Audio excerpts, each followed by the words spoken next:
ఉన్న బంగారాన్ని విడిపించి ఆ రోజు ఆన్లైన్ రేటుకే మేము కొంటాం. Sharma gold company. నమస్తే, వెల్కమ్ టు సుమన్ టీవీ. నేను మీ యామ్ని.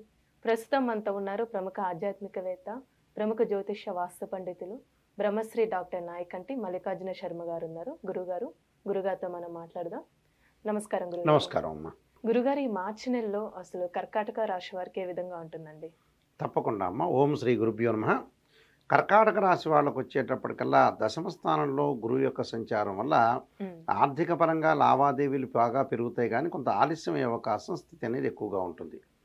దానికి కారణం ఏంటంటే, దశమ స్థానంలో గురువు మిశ్రమైన ఫలితాన్ని ఇచ్చినా కూడా ఇక్కడ తృతీయ స్థానంలో కేతు యొక్క సంచారం వల్ల అనుకూలంగా జరుగుతుంటుంది. అంటే ప్రయత్నాలు సఫలీకృతం అవుతాయి. వాళ్ళకి అనుకున్న పనులన్నీ కూడా సక్సెస్ కావటం ఒకటి, ఆర్థిక పరంగా ఉండే లావాదేవీలు అనుకూలమైన స్థితి రావడానికి ఎక్కువగా కారణం ఉంటుంది. అంటే ఆర్థికంగా ఎక్కువగా స్థితి రావడానికి కారణం ఏంటంటే గురువే కారణం. అయితే ఇక్కడ గురువు కారణంతో పాటు ఈ వీరికి వచ్చేటప్పటికల్లా 8వ స్థానంలో శుక్రుడు యొక్క సంచారం ఉంది. 8వ స్థానంలో శని మంచివాడు కాదు, కానీ శుక్రుడు మంచివాడు. శుక్రగ్రహం వల్ల ఆర్థిక పరంగా లావాదేవీలు పెరుగుతాయి. అంటే వీళ్ళ ఆలోచన సరళిలో కొంత మార్పు చేసుకుంటే ఆర్థిక పరంగా లావాదేవీలు బాగా పెరుగుతాయి.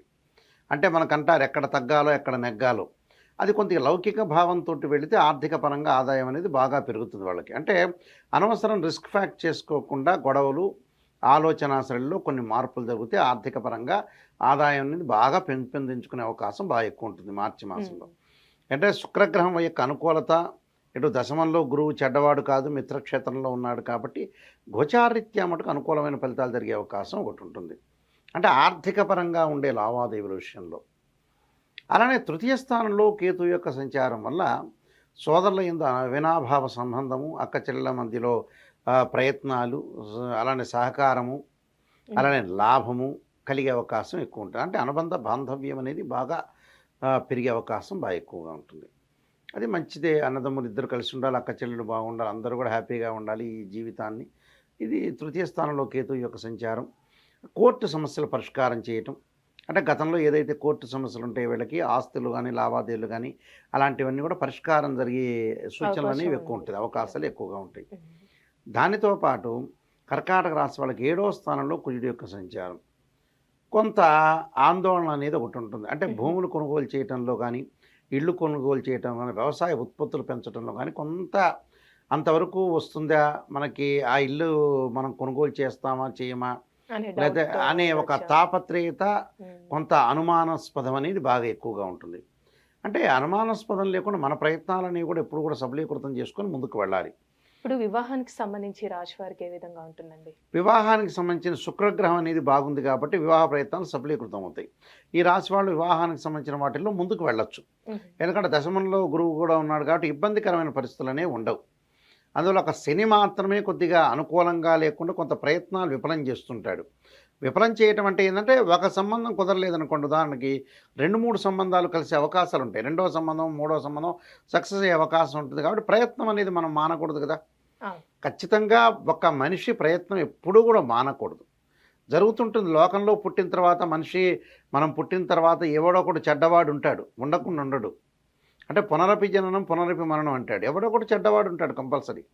ఉండకుండా మనం గిరిగేసుకోలేని మంచివాళ్ళు ఉంటారు, మన పక్కన చెడ్డవాళ్ళు ఉంటారు. చెడ్డతనాన్ని వాళ్ళకే వదిలేయాలి, వాళ్ళదో మంచితనాన్ని మనం తీసుకోవాలి. అది కాన్సెప్ట్ యాక్చువల్గా. అంటే లైఫ్ యొక్క కాన్సెప్టే అది. అలాంటప్పుడు ఇక్కడ ఏదైతే ఉంటుందో లావాదేవీల విషయంలో కానీ వాటిలో కానీ కొద్దిగా జాగ్రత్త వహించి ముందుకు వెళ్ళాలి. అయితే ప్రయత్నాలు అనేవి 1-2 సంబంధాలు తప్పదు, 3వ సంబంధం 4వ సంబంధం కలిసే అవకాశాలు ఉంటాయి. అంటే 3వ ప్రయత్నం అనేది సఫలీకృతం అయ్యే అవకాశాలు ఎక్కువగా ఉంటాయి శుక్రగ్రహం వల్ల. అలానే వీళ్ళకి వచ్చేటప్పుడు 9వ స్థానంలో రవి యొక్క సంచారం ఉంది. అంటే 9వ స్థానంలో రవి యొక్క సంచారం వల్ల, మీనరాశిలో రవి యొక్క సంచారం వల్ల వాళ్ళకి ఉద్యోగ ప్రయత్నాలు సఫలీకృతం అవుతాయి. ఉన్న ఉద్యోగాలు బాగుంటాయి, ఎలాంటి ప్రాబ్లమ్స్ లేవు. ఉన్న ఉద్యోగాల్లో వాళ్ళు స్థితివంతులు అయ్యే అవకాశాలు ఎక్కువగా ఉంటాయి. కొంత ఆందోళన పరంగా ఉన్నా కంటిన్యూ అయ్యే అవకాశాలు ఎక్కువగా ఉంటాయి. అదొకటి. దానితో పాటు ఇక్కడ 9వ స్థానంలో బుధుడి యొక్క సంచారం వల్ల నూతన వ్యాపారాలు చక్కగా వాళ్ళు ప్రారంభం చేయొచ్చు. చిరు వ్యాపారులు, పెద్ద వ్యాపారులు అందరూ కూడా లావాదేవీల్లో ముందుకు వెళ్ళొచ్చు, ఎలాంటి ప్రాబ్లమ్స్ వచ్చే అవకాశం లేదు. అలానే రాహు యొక్క ఫలితం వల్ల కూడా మంచి సుఫలితాలు జరిగే అవకాశం ఎక్కువ ఉంటుంది. అంటే మంచి ఫలితాల సాధన కోసం అవసరమైన నిర్మాణాత్మకంగా పోషించే అవకాశాలు బాగా ఎక్కువ ఉంటాయి. ఇప్పుడు కొత్తగా వ్యాపారం పెట్టాలనుకున్న వాళ్ళకి ఏ విధంగా ఉంటుందండి? కొత్తగా వ్యాపారం పెట్టే వాళ్ళకు కూడా అనుకూలమైన ఫలితాలు అనేవి బాగా ఎక్కువగా ఉంటాయి. అంటే ప్రతి దానిలో కూడా కొంత మార్పులు జరిగే అవకాశాలు ఎక్కువ ఉంటాయి. అంటే మార్పులు అనేవి జరుగుతూ ఉంటే మార్పులతో పాటు కొన్ని విషయాలు రహస్యాలు కూడా వీళ్ళు గోప్యంగా ఉంచే అవకాశం కూడా ఎక్కువగా ఉంటుంది. అంటే ఉన్నతమైన వ్యక్తులతో కలయిక, అలానే విద్యార్థులకు కూడా అనుకూలంగా ఉండటం, అలానే ప్రేమ వ్యవహారం కానీ తర్వాత కుటుంబ పరంగా కానీ విషయాల్లో కూడా అనుకూలంగా ఉండటం, పరస్పరం ప్రేమ పెంచుకోవటం, సామర్థ్యం కూడా బాగా పెరిగే అవకాశం. అంటే ఏదైతే పని చేసే సామర్థ్యం బాగా పెరగటం, ఆర్థిక పరంగా లావాదేవీల విషయంలో కూడా బాగుంటుంది. కానీ ఊహించని ఖర్చులు వచ్చే అవకాశం ఉంటుంది. అంటే ఆదాయాన్ని మనం ఏది చేయాలి, ఏది డివైడ్ చేసుకోవాలి, మన ప్రాపర్టీని కానీ లేదా నెలసరి వచ్చే జీతాన్ని కానీ ఎలా డివైడ్ చేసుకోవాలో చూసుకొని ముందుకు వెళ్ళాలి. అంటే ఊహించని ఖర్చులు వచ్చినప్పుడు ఆ ఖర్చుల్ని కొన్ని సందర్భాల్లో పెట్టాల్సి వచ్చిన అవసరం ఉంటుంది, పెట్టకూడని సందర్భం కూడా ఉంటుంది. కాబట్టి మనం పెట్టకూడని సందర్భమా పెట్టే సందర్భం అనేది కూడా మనం చూసుకొని ముందుకు వెళ్ళాలి. అయితే స్త్రీలకు వచ్చేటప్పటికి అనుకూలంగా ఉంటుంది. కొన్ని ఆలోచనలు కొన్ని మార్పులు వస్తాయి, కానీ స్త్రీలలో కొంత జాగ్రత్త వివరించి అంటే కుటుంబ పరంగా ఇబ్బందులు కలగకుండా స్త్రీ కాపాడుకోవాలి. విద్యార్థులకు కూడా కొంత అనుకూలమైన కాలం, విదేశాలకు వెళ్ళే అవకాశం అనేది ఒకటి ఉంటుంది.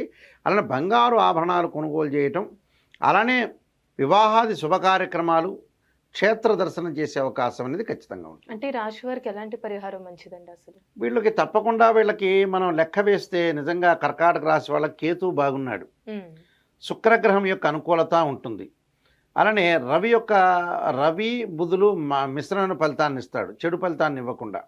గురువు కూడా మధ్య రకమైన ఫలితాలను ఇస్తాడు. కాబట్టి ఇక్కడ బాగలేనిది ఏంటంటే 8వ స్థానంలో శని, అలానే 7వ స్థానంలో 8వ స్థానంలో కొన్ని అదే 8వ స్థానం నేను చెప్పిన శని ఒకటి, అలానే 7వ స్థానంలో కుజుడు బాగలేదు, అనుకూలంగా లేదు. అంటే కుజుడు శని గ్రహాలు అనేవి పూర్తిగా బాగలేదు. దానికి వాళ్ళు ఏం చేయాలి, కుజుడు యొక్క ఆరాధన చేయాలి. అంటే మనకి ఏది బాగలేదో దాని యొక్క ఆరాధన చేయాలి, శని ఆరాధన చేయాలి. అంటే శనికి ఏదైతే మనం చేయాలనుకుంటామో అమ్మవారి యొక్క ఆరాధన చేసుకోవచ్చు. అంటే కాళికాదేవిని ఆరాధన చేయాలి శనికి. ఈ రాశి వాళ్ళు కాళికా అమ్మవారిని ఆరాధన చేయాలి. కుజుడికి వచ్చారో సుబ్రహ్మణ్య స్వామి యొక్క ఆరాధన చేయాలి. అంటే తత్పురుషా విద్యే మహాసేనాయుధిమే తన్నో షణ్ముఖ ప్రచోదయాత్ అనేది చాలా మంచి మంత్రం, సుబ్రహ్మణ్య స్వామి యొక్క గాయత్రి మంత్రం. అది చేసుకుని మంగళవారం కూడా రాహుకాలంలో దీపం పెట్టడం అనేది అందరికీ తెలిసిన విషయం. అది దీపం పెట్టచ్చు. కందులతో ఏదైనా సరే వంటకం ఉంటుందా, ఆ వంటకాన్ని ఎక్కడైనా సరే దేవాలయంలో ఇచ్చి భక్తులందరికీ కూడా పంచాలని ఆ ప్రధాన పూజారి గారికి చెప్తే దానివల్ల కూడా మనకు దోషం పోయే అవకాశం ఎక్కువగా ఉంటుంది. అంటే శాస్త్రీయ పరంగా ఏదైతే చేయాలో నైవేద్యము, మంత్రము చెయ్యాలి. వేదాల్లో ఏది చెప్పారో అది మాత్రమే చేయాలి, కానీ వేరే చేయటం వల్ల పెద్దగా ప్రయోజనం లేదు. మంత్రశాస్త్రంలో చెప్పింది ఏంటంటే ఇదే, మీరు మంత్రాన్ని ఈ గ్రహం బాగలేదు, ఈ గ్రహానికి సంబంధించిన మంత్రాన్ని చదవండి. సుబ్రహ్మణ్య స్వామి గాయత్రి, సుబ్రహ్మణ్య స్వామి అష్టకం చదువుకోవచ్చు, సుబ్రహ్మణ్యం యొక్క స్తోత్ర పారాయణం చేయొచ్చు. మంగళవారం కూడా ఉపవాసం కూడా చేయొచ్చు. ఉపవాసం చేసి సుబ్రహ్మణ్య స్వామి యొక్క ఆరాధన చేయటం వల్ల కూడా విశేషమైన ఫలితాలు జరిగే అవకాశం ఖచ్చితంగా ఉంటుందమ్మా. చాలా చక్కగా తెలియజేస్తారండి, ధన్యవాదాలు. నమస్కారం అండి.